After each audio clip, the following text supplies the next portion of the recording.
She's been dumped again. Meghan Markle has been dumped again by her agent this time, who just so happens to be the most powerful agent in all of Hollywood.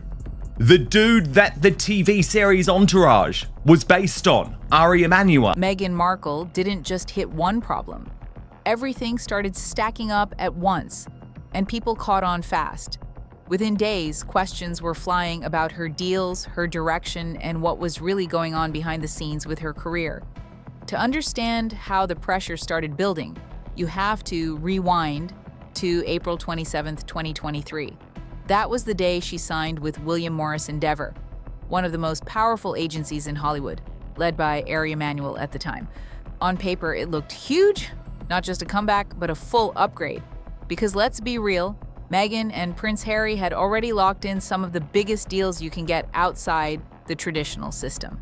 Back in 2020, after stepping away from royal duties, they signed a massive multi-year deal with Netflix, reportedly worth around $100 million. Sources told Page Six the return on investment simply wasn't there. The show was a significant disappointment to the streamer, and with the product line being an extension of With Love Meghan, it makes absolutely no sense to maintain this working relationship. I also reported on my podcast weeks ago that Netflix was eager to get rid of excess as ever inventory that was sitting around their offices. This was one of many omens that the relationship was wrapping up. Then came the podcast push with Spotify and a clear move into media. They were positioning themselves as long-term players, and at first it worked. Their 2022 docu-series Harry and Meghan pulled global attention and backed up that shift into entertainment. But here's the thing, attention alone doesn't carry you. You need consistency, and that's where things started getting messy. The Spotify deal ended after limited output. Netflix slowed things down, focusing on fewer, more selective projects. And several announced ideas, they just never fully materialized. Now, none of this is shocking on its own. Onboard a CEO and a small team to having Netflix as my partner. Prince Harry and Meghan Markle will still get paid millions of dollars for doing absolutely nothing. And that's just by Netflix. But when it all starts happening at the same time, it changes the narrative fast. Because in this industry, perception builds quickly, and once it sticks, it's hard to shake. By the time WME stepped in, visibility wasn't the problem anymore. Structure was. The real mission was turning attention into something consistent, building a clear direction, a long-term strategy that actually holds up. And that's the tricky part, because everything has to line up. What's announced, what's delivered, and what audiences actually connect with. What in the name of bunny ears is going on? A California source told me around 3 weeks ago that Meghan is settling on her next direction, and that the new pivot, gosh, what are we at now? About 100, will be leaning into what she calls her greatest and most relatable role as a mother. Now, again, I don't know about you. I think there's absolutely nothing relatable about Meghan as a mum. I think she's completely disconnected from her 2 children who are looked after by a phalanx of nannies every day. And right here, that alignment started slipping. And as more reports started surfacing over time, one thing became harder to ignore. That alignment, it wasn't always there. There were quiet concerns about focus, questions around execution, and projects that just didn't hit the mark the way people expected. Now, stuff like this doesn't blow up overnight. It builds slowly behind the scenes. But the moment it starts leaking beyond internal circles, everything changes. What was once a private issue suddenly turns into a visible pattern. And once that happens, it starts affecting everything. Industry confidence shifts, future partnerships get more cautious, audience expectations start changing. And while all of that was unfolding, another layer started getting attention too, something completely different. Why do they keep putting their kids on Instagram then? Here they are, here's the 2 little kids. Easter pictures, aren't they cute? In the backyard there at Montecito with the family dog, all very nice. The usual weird pictures of the back of their heads. But this is not what you do if you want privacy, is it? This time, it wasn't about contracts or deals. it was about visibility. Because alongside the business side, the way Meghan Markle was sharing parts of her personal life started getting a lot more scrutiny. And this is where things get interesting.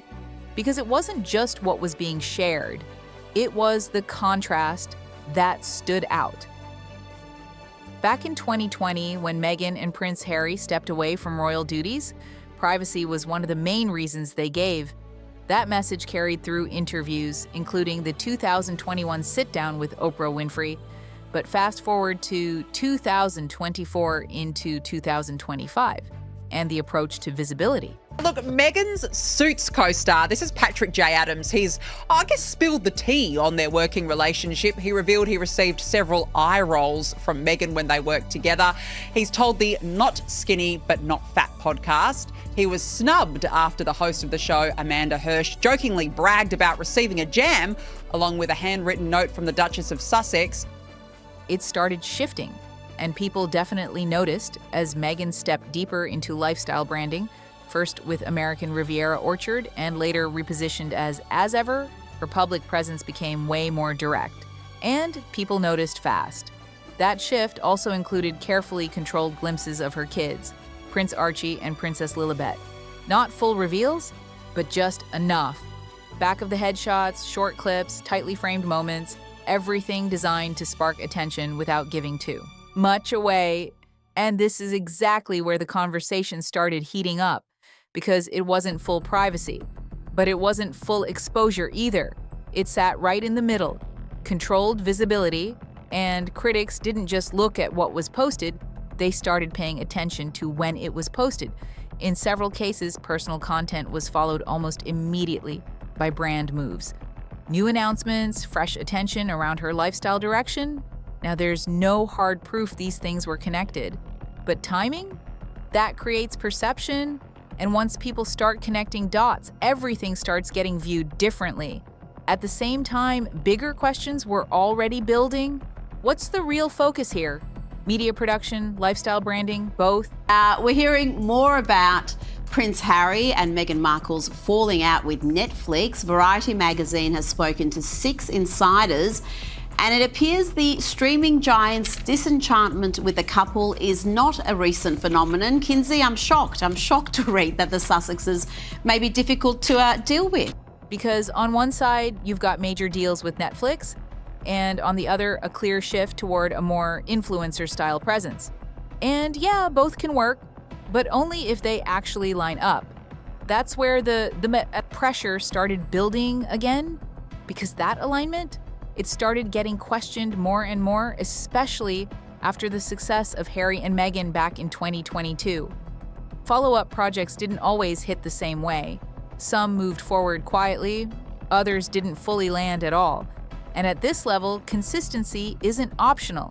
It's everything. Because now it's not just about one post or one project. It's about how everything connects. Content, brand, direction, all being judged at the same time. As those questions kept building, the focus started shifting again, this time away from content and straight toward representation, because now the conversation wasn't just what's going on. It became who's actually backing this. And at that level, that question matters a lot more than people think.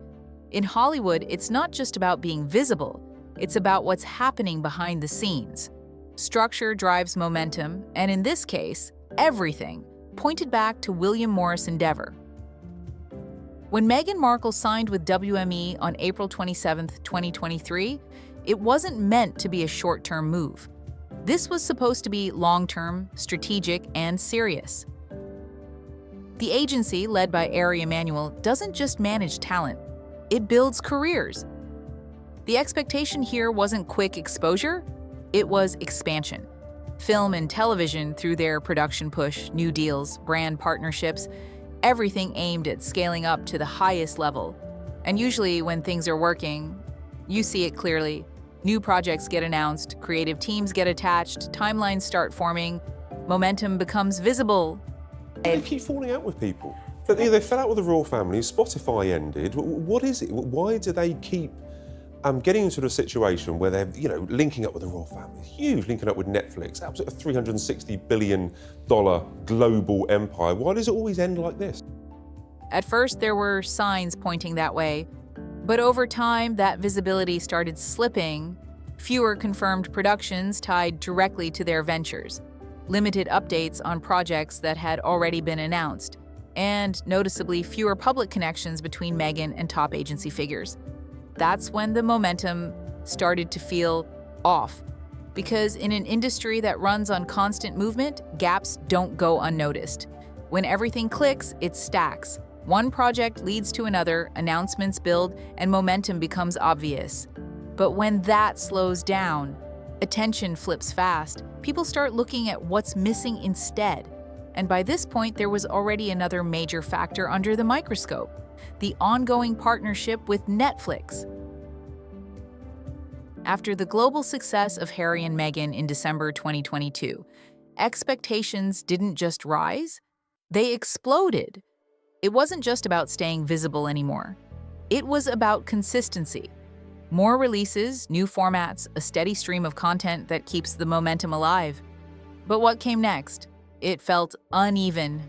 Heart of Invictus dropped in 2023, but the response was noticeably quieter, and other projects, animated ideas, scripted concepts, either didn't fully land or moved forward without making real noise. And at this level, that matters a lot, because deals tied to Netflix aren't built on one big win. They rely on consistent output. One success can open the door, but consistency is what keeps it open. And this is where everything circles back to alignment again. Now, multiple questions were hitting at once. Is the focus still on large-scale production? Or is the strategy shifting toward lifestyle branding? Or is it trying to do both at the same time? From the outside, the signals just weren't lining up clearly. On one side, there's the positioning as a serious content producer. On the other, a growing push into direct-to-audience, influencer-style branding. And yeah, both paths can work, but only if they actually support each other. When they don't, that's when uncertainty creeps in, not just for audiences watching from the outside, but inside the industry too, because agencies like William Morris Endeavor are constantly analyzing direction. What's working, what can scale, and what actually lasts. And when multiple areas show mixed results, strategy gets harder to define. At the same time, media coverage started echoing those same concerns, looking at output, follow-through, and how expectations stacked up against reality. And once those viewpoints start lining up, industry insiders and public reporting, it strengthens the narrative fast. Because now it's not just one opinion, it starts looking like a pattern. And at this level, that's everything. And because consistency is what builds real long-term leverage. Without consistency, everything gets heavier. Every move, every project, every single announcement, the pressure doesn't just stay the same, and it multiplies. Now, every release gets judged harder. Every step gets compared to what came before it. And that shifts the whole game. Because at this stage, it's not just about what's coming out, it's about whether the overall direction is still holding together or quietly starting to fall apart. And while all of this was playing out, attention was already building from every angle. There were ongoing questions about the Netflix deal signed back in 2020. After the success of Harry and Meghan in December 2022, expectations were high. But the follow-up projects, they didn't hit the same level. Some ideas, including earlier animated and scripted concepts tied to their production push, just never fully moved forward. At the same time, Meghan Markle was stepping deeper into lifestyle branding, first with American Riviera Orchard, then repositioning into As Ever. And that created two very visible tracks. On one side, large-scale media production. On the other, direct-to-audience branding, and the connection between those two, it wasn't always clear.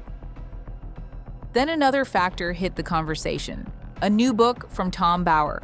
And once something like that is in print, it's no longer just background noise, it adds weight. But here's the key part. It didn't start the conversation. It amplified it. Because now everything could be lined up side by side. The Netflix output, the brand shift, the visibility strategy, the role of William Morris Endeavor, all of it being looked at together at the same time. And that's when things really started stacking up. Because instead of separate updates, it began to look like one bigger picture. And that bigger picture, it didn't always look fully aligned. And at this level, that's the difference maker. Because consistency isn't just important. It defines value. It's never just about one big win, it's about what comes after it. That's where the real pressure kicks in, because now every move carries serious weight. Every project gets judged against rising expectations, and every announcement gets compared to what came before it. And that changes how everything lands. At this point, it's not just about what's happening right now. It's about what it signals for the future. Because when output, branding, and strategy don't fully connect, the real question starts getting louder. Not what worked before, but what's still working right now. And more importantly, is the direction actually holding or quietly starting to shift? And that's where things take a turn. Because this isn't the end of the story. This is the moment where everything starts changing. If you're watching this unfold, hit subscribe, because this next phase is where it gets even more interesting.